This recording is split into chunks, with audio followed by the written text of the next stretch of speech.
During closing arguments in a medical malpractice case, can I appeal to each juror individually and call them out by name to ask for a verdict in our favor?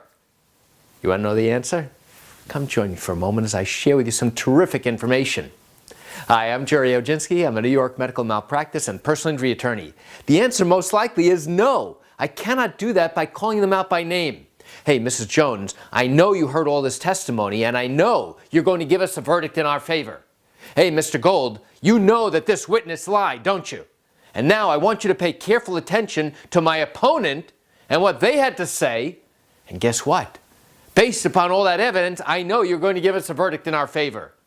Hey, Mrs. Gonzalez, what do you think about this particular witness and the testimony that she gave in comparison to my opponent's witnesses?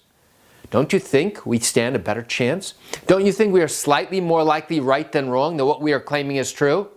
You recognize that, don't you, Mrs. Gonzalez?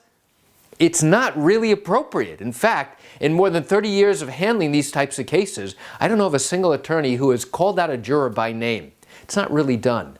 Now, can it happen? I'm sure an attorney might say something or might call out a juror by name, but typically it doesn't happen.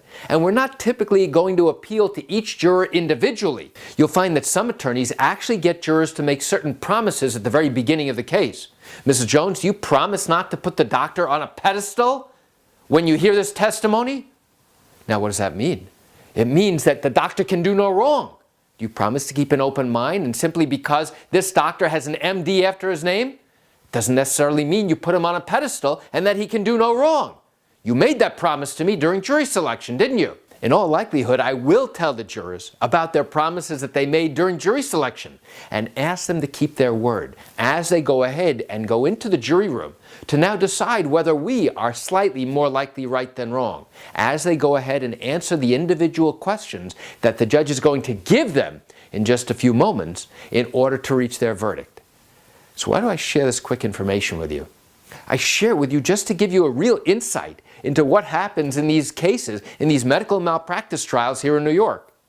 You know, I do recognize you're watching this because you have questions or concerns about your own matter. Well, if your matter did happen here in New York and you're contemplating bringing a lawsuit, but haven't done so yet because you still have questions that need answers, what I invite you to do is pick up the phone and call me. You know, I answer questions like yours every single day, and I'd love to talk to you. You can reach me at 516-487-8207 or by email at Gerry, Gerry, at oginski-law.com. That's it for today's video. I'm Gerry Oginski. Have a wonderful day.